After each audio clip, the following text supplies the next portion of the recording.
ለመጀመሪያ ጊዜ ስለ ኦርቶዶክስ በሰማው ጊዜ እጅጉን አነባው። በሕይወት ዘመኔም እንደዚህ አንብቻ አላቅም ይላል እጅግ በጣም ታዋቂው የአሜሪካ ቅርጫ ኳስ ተጫዋች ማርከስ ታውስ። ይህ ተጫዋች ታዲያ በአንድ አጋጣሚ ነበር ስለ ኦርቶዶክስ የሰማው። ታዲያ ስለ ኦርቶዶክስ ብዙ ማጥናት ፈለገ፣ ብዙ ቪዲዮዎችን ተመለከተ፣ ብዙ የሚነበቡትንም ማገላበጥ ጀመረ።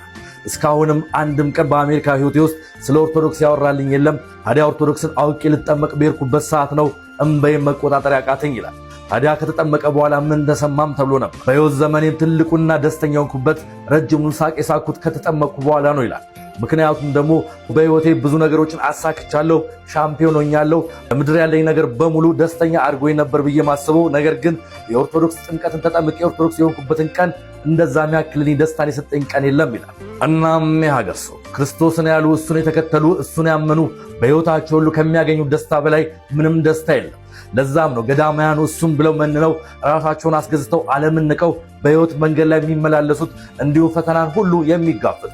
ታዲያ ይህንን ስላችሁ በሙታን ሳማር ቅዱስ ሚካኤል አንድነት ገዳም በዓት ግንባታ ላይ እንድንሳተፍ ነው። የአባቶች በዓት አሁንም አላለቀም፣ ችግር ላይም እንዳሉ ይታወቃል።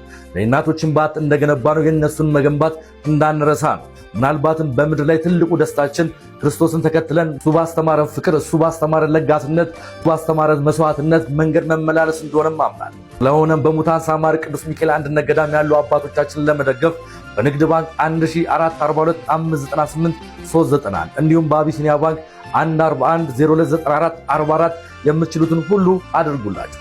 ታች በምትመለከቱት ስልክም ደውሉላቸው፣ አበርቷቸው። ይህ የሚኖር ሕይወት ነው። ሰላም